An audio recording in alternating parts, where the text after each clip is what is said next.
isn't just you in the driver's seat these days. Modern SUVs are computers on wheels. Every car right now is a smart car. Every car is connected. Modern cars are clever. Every acceleration, turn, brake, tap of the screen. In a quarter mile, turn right onto Glenway Drive. Look in the camera, even conversation. Please take me to a park. An element of personal information now collected. Analysts predict by 2025, more than 400 million cars will become connected on our roadways. It's to improve your driving experience, but it also raises questions about where your data is headed next. It's got a lot of computerized stuff, a lot of convenience features. I know there's a lot of data collection going on. Recently retired, Thomas Miranda in Virginia was ready to spend a little extra on himself for a car that catered to convenience. It's got CarPlay, so it's all connected to the phone. Which drove him to a 2023 Volkswagen. I don't think it talks to my insurance company, hopefully, because this car's fun to drive and I don't want to get myself in trouble. But your car is likely talking to someone. It's watching, amassing metrics, not only how you drive, but what you do inside it. We analyzed the privacy policies of 14 major automakers, and all of them collect something about you beyond your driving habits. Some examples: anytime your phone connects, your geolocation, search history, contacts, and voice recordings.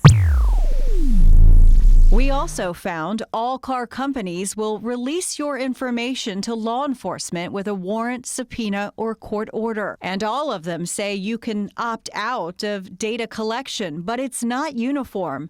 The process is often complicated, and it's not always clear what vehicle features will no longer work when you do opt out. And they present us with these incredibly complex privacy notices, legal notices, whatever, that nobody reads. Nobody has the time to read that. It's like there needs to be a sweet spot where they can present that information in a way that's easier for the consumers to understand. Tech company Mozilla calls modern cars a privacy nightmare, writing vehicles are the worst product category it's ever reviewed for privacy. And consumers don't have a lot of control. They can't turn off a lot of these features without negating the warranty, or they can't opt out a lot of things, or they might not even realize they've been opted into them.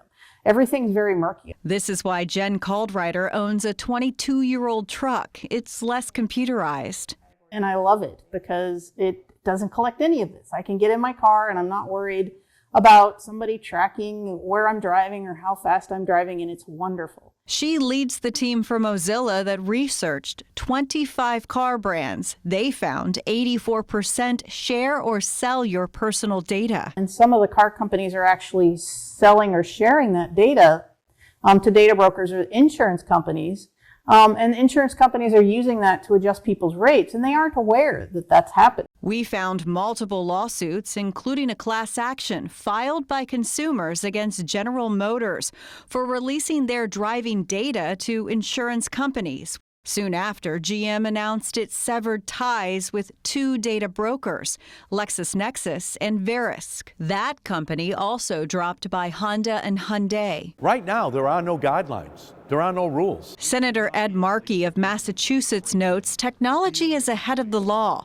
Federally, there's nothing requiring automakers to have privacy protections for their owners or vehicles. He sent letters to 14 automakers last December raising concerns, asking them to answer a series of questions about what they collect, who sees it, and if you can opt out. All of them responded saying customer privacy is enormously important, but not every automaker answered the specific questions. GM and Kia said they have concerns about the current patchwork of state laws. Stellantis, Nissan, Kia, GM, and Ford all say they strongly support enacting a federal privacy law. Toyota admits it collects location data, facial geometric features, voice recordings, and more. Honda says it gathers audio, electronic, visual, or similar information, your searches, call history, and even voice commands. You have no privacy.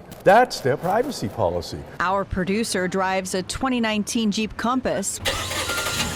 which is manufactured by Stellantis. She pulled her free vehicle privacy report. In seconds, she learned for the first time Jeep is collecting her location biometrics, meaning face and fingerprints from connected services, and other personal information. It calls her vehicle a smartphone on wheels. The report says Jeep may sell and share her information with affiliates, service providers, insurance, and the government. It also shares with select third parties so they can provide her with personalized offers and discounts. In its letter to Senator Markey, Stellantis said it only collects information when required or permitted by law or authorized by customers. You asked 14 major automakers about their data privacy policies, what they collect. What do you make of their answers? Their answers are vague, they're incomplete. The auto industry is hiding what they're doing. Where there's smoke, there's oftentimes fire, and we did not get the answers which should satisfy the American driving public.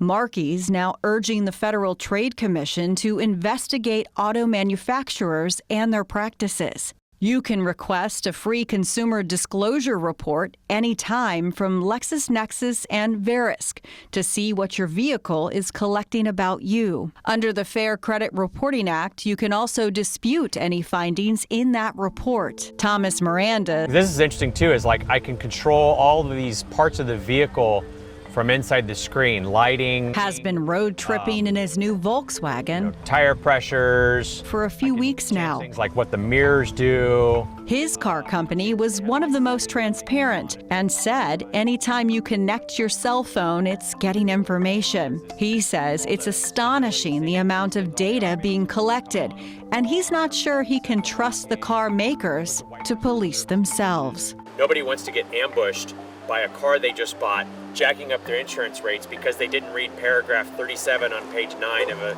privacy summary while they're going through lease paperwork or loan paperwork and all the other processes required of buying a car. It's very complicated right now. I think probably more complicated than it needs to be. Though Miranda says he isn't going to stop taking his new wagon for a spin anytime soon.